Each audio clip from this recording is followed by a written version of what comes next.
On se retrouve aujourd'hui sur la chaîne pour une nouvelle vidéo et aujourd'hui on se retrouve pour la présentation de certaines de mes miniatures et aujourd'hui je vous présente ou représente donc la collection des 24 heures du Mans que XO Collection a lancé.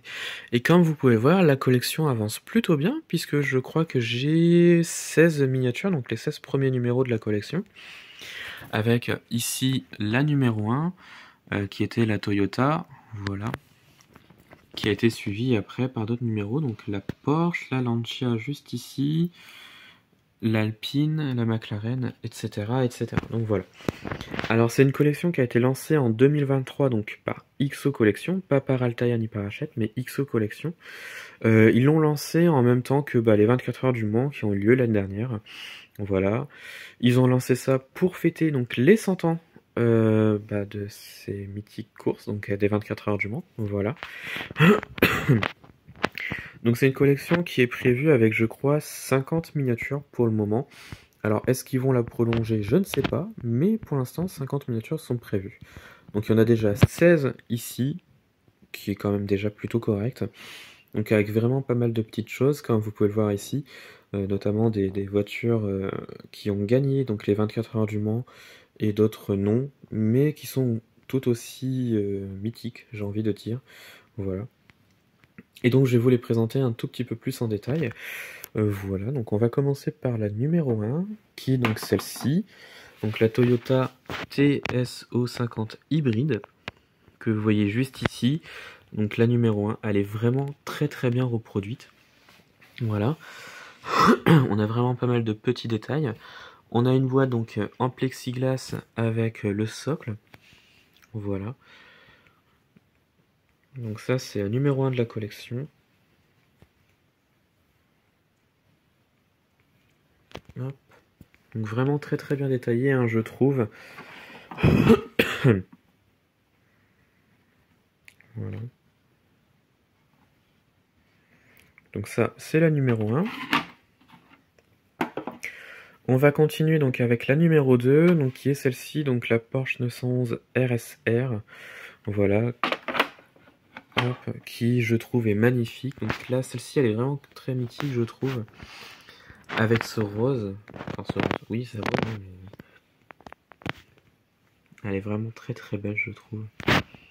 Alors, il n'y a pas d'ouvrant sur les miniatures, hein, c'est sans ouvrant, c'est du 1,43. Voilà.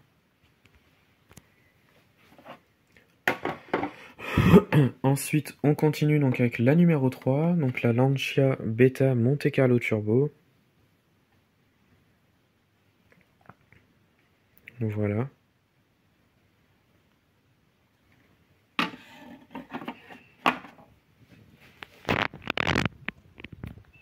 Donc vraiment très très bien reproduite, vraiment pas mal de petits détails. Je trouve qu'aujourd'hui XO font vraiment de très très belles choses. Voilà. Celle-ci est magnifique.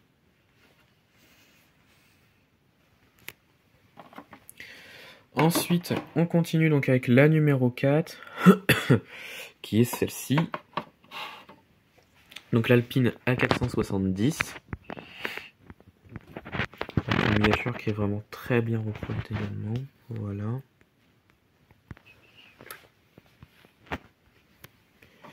Hop.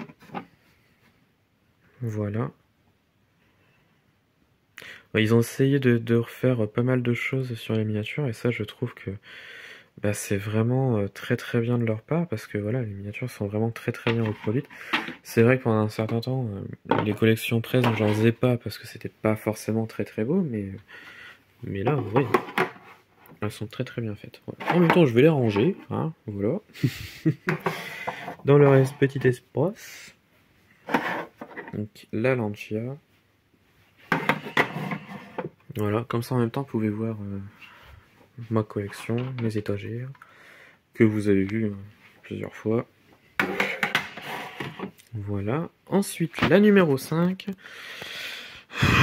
c'est celle-ci, la fameuse McLaren F1 GTR.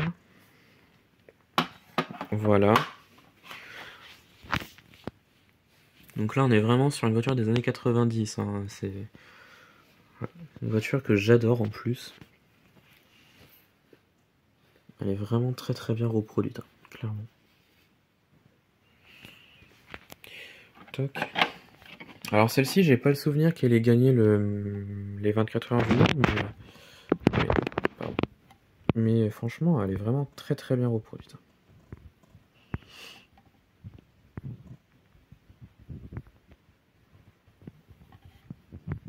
Toc.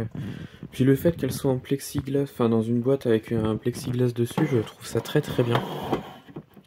Ça protège beaucoup les miniatures et ça j'aime beaucoup. Voilà. Puis là elles sont très belles en plus les boîtes. Ensuite on a une Ford GT40, donc là c'est pas celle de 66, c'est celle de 68. Voilà. D'ailleurs sur Netflix il y a le film Le Mans 66 qui est sur Netflix en ce moment. Donc voilà, donc si vous l'avez pas vu, je vous le conseille de le voir parce que c'est vraiment un très très beau film. Voilà. Qui raconte tout simplement le Mans donc, de 1966, donc avec la participation donc, des Ford. Voilà.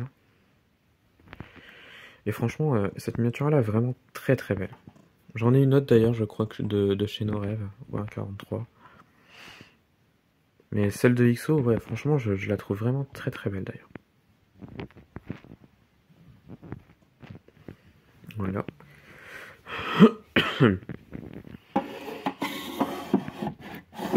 Toc. Ensuite, on continue. Alors, je crois que celle d'après, d'ailleurs, je me suis planté, ça doit être celle-ci. Toc. Une Audi R8, comme vous pouvez le voir ici, donc des 24 heures du Mans. Bon, là, la boîte, elle est un petit peu cassée, mais bon, c'est pas gênant en soi. Mais c'est... Ouais. Là, elle est très bien, je trouve. La miniature est vachement belle. Donc là, on est en plein des années 2000, donc 2004. Voilà. Toc.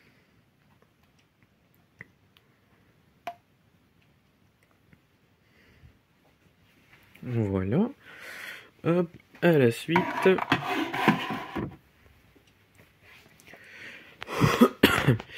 Ensuite, on a une voiture que j'aime beaucoup. Celle-ci, je l'adore. C'est la Porsche 917 que vous voyez juste ici. Une magnifique voiture, je trouve. Elle est sublime. Donc là, on est dans les années 70 avec celle-ci. Voilà. Magnifique miniature. Franchement, je trouve qu'elle est sublime.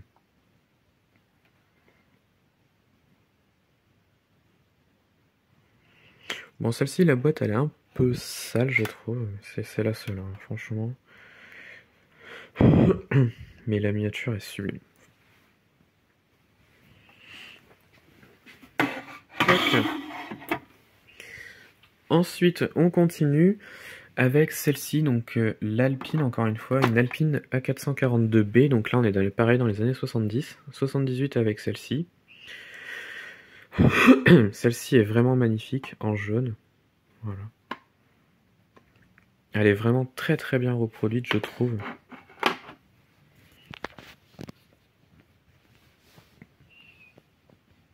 On a vraiment pas mal de petits détails, hein, c'est ça qui est bien, et celle-ci, elle est juste sublime. Ça devait être quelque chose, franchement, à l'époque, de voir ça sur la piste. Ça devait être génial. Clairement, ça devait être génial.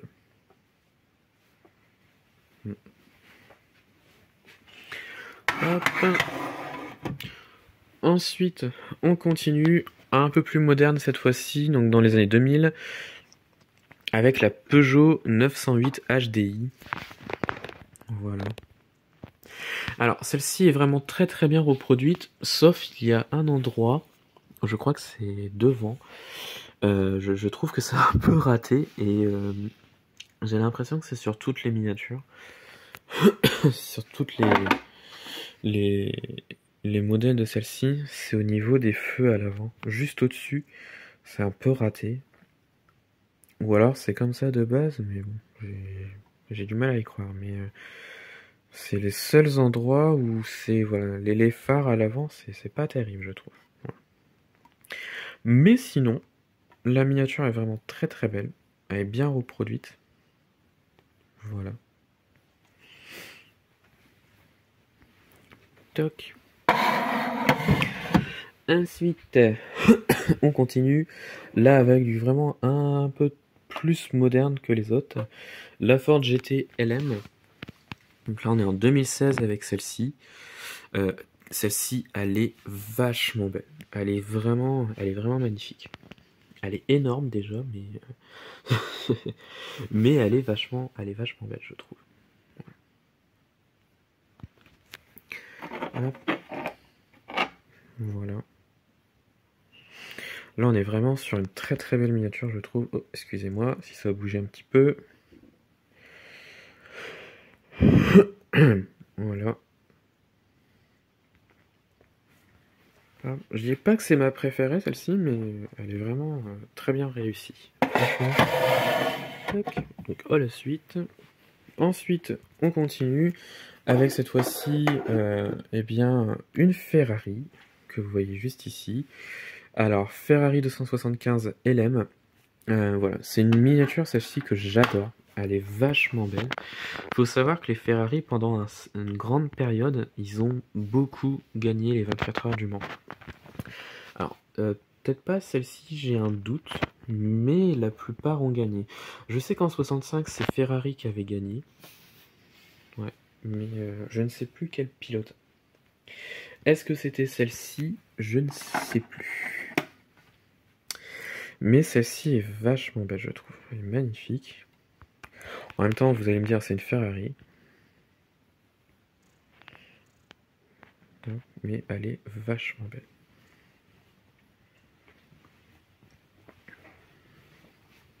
Hop. Ouais, franchement, celle-ci, elle est sublime. À la suite. Ensuite, on continue. Là, je crois que c'est l'une des plus vieilles pour l'instant. Il s'agit donc de la Bugatti 57G, que vous voyez ici, qui date de 1937. Voilà, donc là, on est vraiment dans les débuts donc, des 24 heures du Mans, avec ce truc, ce monstre, comme j'ai envie de dire.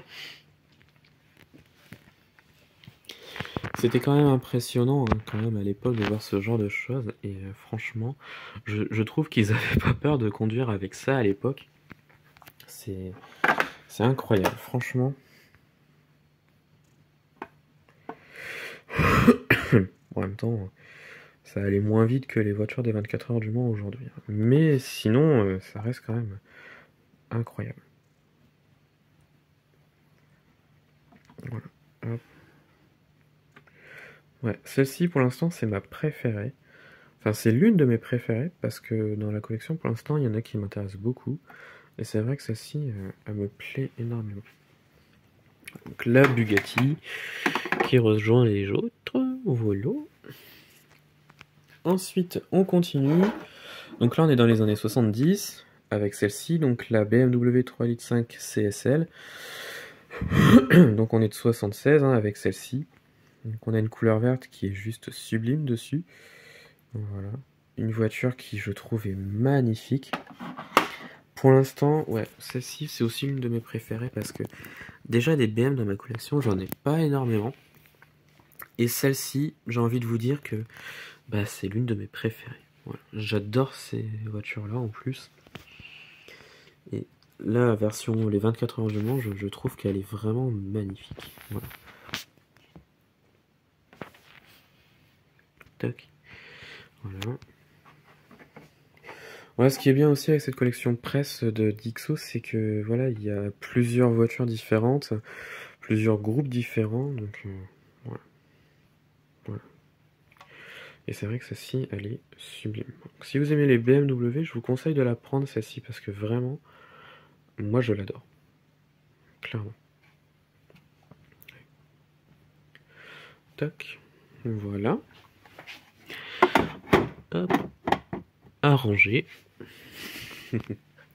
Ensuite, on continue. Donc là, on retourne dans les années 90, pardon, avec celle-ci, la Mazda 787B, qui, il me semble, a gagné les 24 heures du Mans. Voilà. Enfin, il me semble, hein, d'ailleurs, j'ai un doute là-dessus, mais il me semble que c'est celle-ci qui a gagné. Miniature qui, je trouve, est magnifique. Elle est vraiment très très bien reproduite, d'ailleurs.